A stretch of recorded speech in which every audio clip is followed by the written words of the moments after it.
Bonjour à tous. Je continue à vous partager des extraits du livre du cardinal Ouellette, Mystère et sacrement de l'amour. Trinité et nuptialité, qui est offert? Déposé dans nos mains pour être offert et consommé, prenez et mangez. Le Christ s'offre lui-même et invite l'Église à l'offrir et à s'offrir au Père avec lui. Sous le voile du sacrement, l'Église discerne avant tout le mysterium fidei, le corps et le sang du Seigneur qui s'offre. D'ailleurs, en se donnant, le Christ ratifie son être donné à nous et pour nous par le Père. Tous les deux, le Père et le Fils, sont donc unis dans le sacrifice. C'est pourquoi ils se glorifient mutuellement dans le nom du Fils pro nobis. Les paroles du ministre du Christ, réalisant la transsubstantiation in persona Christi et dans la puissance de l'Esprit, exprime autant le don du Père que celui du Fils et de l'Esprit Saint.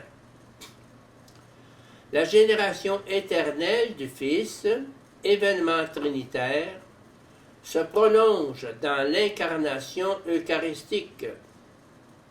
Elle devient un événement réel, symbolique sacramentel, dans le temps de l'Église, pour donner au monde la vie éternelle.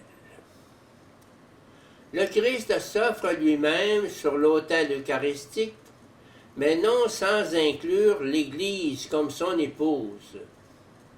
Jésus, voyant sa mère, et à côté d'elle le disciple qu'il aimait, dit à sa mère, « Femme, voici ton fils. » Jean 19, 25. Jésus demande à sa mère de consentir à sa mort, de renoncer à lui, et d'accepter en échange le disciple aimé comme fils. Moment dramatique par excellence de la révélation. L'ultime parole du Verbe incarné, sa mort, ne peut tomber dans le vide. Elle doit être accueillie par celle qui l'a accueillie au commencement, dans sa foi et dans son sein. Sinon, la vérité de l'alliance serait amoindrie par manque de réponse humaine. À l'heure eschatologique du sacrifice suprême, l'Église est impliquée à la première personne dans la foi de Marie. Au nom de toute l'humanité, elle donne son consentement au sacrifice unique de l'époux divin. Le Christ époux et l'Église épouse sont ainsi unis et rendus féconds dans le sacrifice, mais non pas de la même manière. L'offrande du Fils ouvre et constitue la source de toute fécondité. Le fiat de Marie-Église ne fait que participer à une plénitude divinement établie, mais qui requiert tout de même le oui de réception de la créature.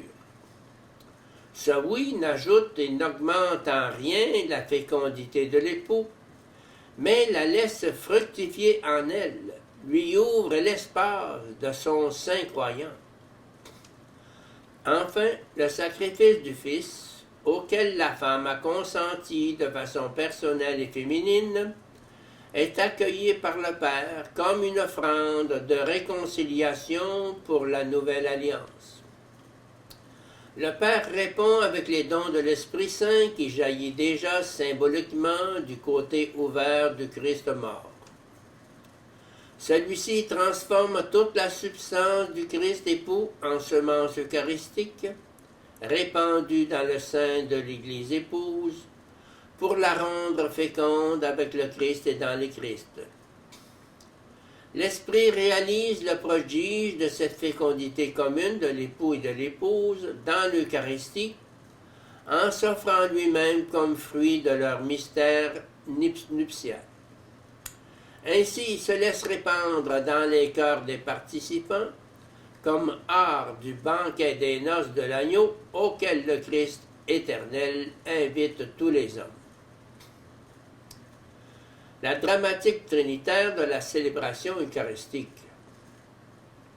L'événement de la résurrection, en tant justement qu'événement trinitaire, signifie le sceau suprême de la totale réciprocité entre le Père et le Fils fait chair, sceau imprimé dans la caro peccati désormais réconciliée et glorifiée.